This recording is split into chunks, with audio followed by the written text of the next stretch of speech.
गूढ़ ज्ञान का भजन आ रहा है राधा रानी कैसेट कंपनी के माध्यम से।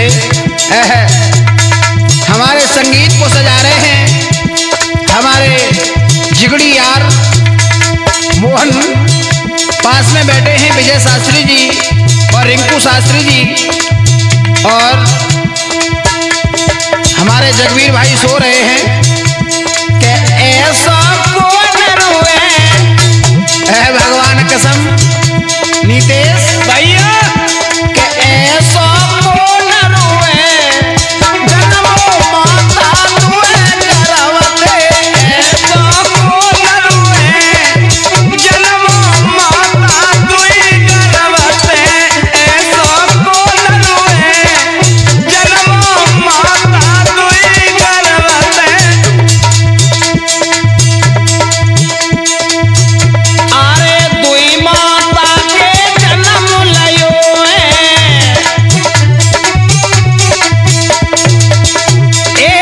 दुई माता के जन्म लयो बाको जग में नाम भयो है, दुई माता के जन्म लयो बाको जग में नाम भयो है। और नाम के सोधरो है ज्ञानी पूछ रहे हो भगवान कसम भैया ऐसा कौन सा नर पैदा हो गया जो दो माताओं के गर्भ से जन्म लेकर के आया और उसका नाम कैसे रखा गया। अरे नाम के सोधरो है जन्मों माता तुए करवते, ऐसा कौन रोए जन्मों माता तुए करवते, ऐसा कौन रोए जन्मों माता तुए करवते, ऐसा कौन रोए जन्मों माता तुए करवते। दूसरी कड़ी में कवि ने कल्पना दी है भैया, अरे बात बड़ी है एक अनोखी है, सुन ले एक बड़ी है बात अनोखी है शास्त्रों की लेखी जोखी, अरे बात बड़ी है एक अनोखी है शास्त्रों की लेखी जोखी। अरे के जाको कितना घरुए, कवि ने कैसी कल्पना करी मनोज के जाको कितना घरुए जन्मों माता तुए करवते, ऐसा कौन रोए जन्मों माता तुए करवते, ऐसा कौन रोए जन्मों माता तुए करवते, ऐसा कौन रोए जन्मों माता तुए करवते। के ऐसा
भैया गीत तो गा ही रहे हैं बिल्कुल, लेकिन दुख तो एक ही बात को है। काहे को?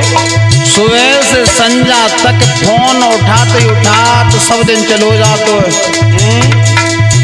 अब कई बार हम किसी भी गीत में प्रश्न नहीं साथ में उत्तर भी देंगे। ये हमने प्रण किया था, आज हमने दुखी होकर के प्रण लिया है ये भी। अच्छा हाँ, तो श्रोता बंधुओं ध्यान लगाना। उपेंद्र, ऐसा कौन सा नर हुआ है जो दो माताओं के पैदा हुआ हो? तो ध्यान दो लला नीतेश। मगध देश के रहने वाले एक राजा थे जिनका नाम था बृहद्रथ। बृहद्रथ महाराज की दो पत्नियां थी, दो। तुम आई कहे? अरे भैया माई ये कही हती एक ही है। महाराज बृहद्रथ की दो पत्नियां थी, तो महाराज ने एक दिन संकल्प किया और संकल्प ये किया कि हम अपनी दोनों पत्नियों को समान प्रेम करेंगे। बिल्कुल प्यार। लेकिन भगवान की ऐसी कृपा भई मोहन, दोनों रानियां बांझ रह जाती, उनके कोई भी संतान पैदा नहीं हुई। महाराज एक दिन मरने के लिए जंगल में गए, मरना चाहते थे। एक साधु ने आकर के पीछे से कलाई को पकड़ लिया, जवाब दिया। एक साधु जवाब दिया, देखने में तो कोई राजा लगते हो, आखिर तुम रो क्यों रहे हो? अरे जिस राज्य का राजा ही रो रहा होगा, भला प्रजा का क्या हाल होगा? बेहाल। उसी समय जवाब दिया, है महात्मा जी, मैं रो तो इसलिए रहा हूँ क्योंकि मेरी पत्नियां आंगन में रोती हैं।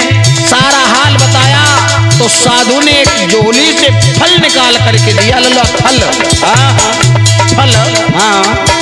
अब फल कहते हैं, फल दो तरीका के होते हैं भैया। एक फल वह होता है जो पेड़ पे लगो होता, सही बात है। एक फल दूसरो होता मेहनत को। बिल्कुल। अच्छा, महात्मा जी ने फल दिया और ये कहा कि जाकर के अपनी पत्नी को खिला देना तो उनके एक पुत्र पैदा होगा। महाराज लौट तो आए, अब चक्कर में पड़ गए कि हमने प्रतिज्ञा करी है दोनों रानियों से समान प्रेम करेंगे। बिल्कुल। लेकिन फल है एक और रानी है दो है। तो अब क्या करें? तो महाराज ने बिना सोचे समझे आधा आधा फल फाड़ करके मोहन दोनों रानियों को दे दिया। संतान तो पैदा हुई, लेकिन दोनों रानियों के गर्भ से आधी संतान पैदा हुई। अरे लड़का वो। अच्छा, आधो। तो उस बच्चे को आधा देख करके महाराज ने एक तालाब के किनारे पे फेंकवा दिया। उसी तालाब के किनारे पे एक जरा नाम की राक्षसी रहती थी। उसी जरा नाम की राक्षसी ने उस बालक के दोनों टुकड़ों को खाने के लिए इकट्ठा किया, तो उसी बच्चे का नाम रखा गया जरासंध। अच्छा, हाँ, ये मगध देश के राजा बृहद्रथ का पुत्र था। भैया बात बहुत गहरी निकली। हाँ, और ये भीम के हाथों से मारा गया। इसलिए कि ऐसा यही न रोए को जरासंध। हाँ, कि ऐसा यही न रोए जन्मो माता तुए गर्भवते। ऐसा यही न रोए जन्मो माता गर्भवते। ऐसा यही न रोए जन्मो माता तुए गर्भवते।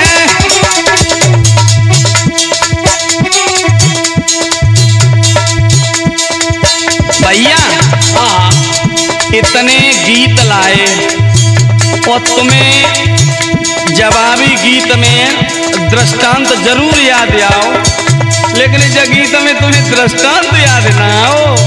जामे हमें आओ, तुम्हें कहा आओ कहे दे जी ना कान लगी हो नीचे तो घमंड भरी बात कर रहे।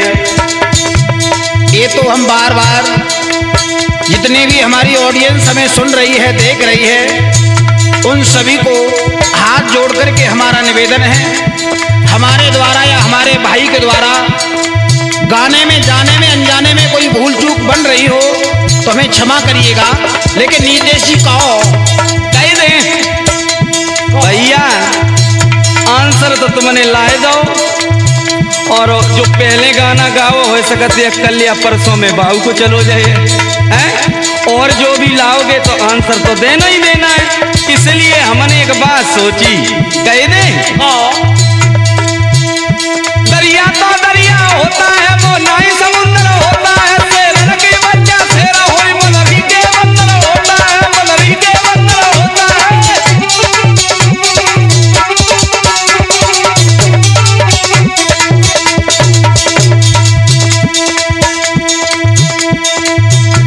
के जिया रंग केसरिया मोहन भैया, भगवान कसम समय का कोई पता नहीं है, किसका बुलावा आ जाए, कौन चला जाए। घमंड करे वो काय को है। सही बात है। जेब में बढ़ जाए पैसा, शरीर में बढ़ जाए ताकत, इन दोनों को कभी अपना मन समझ लेना। सही बात है। भूपिंदर धोखेदार है के जिया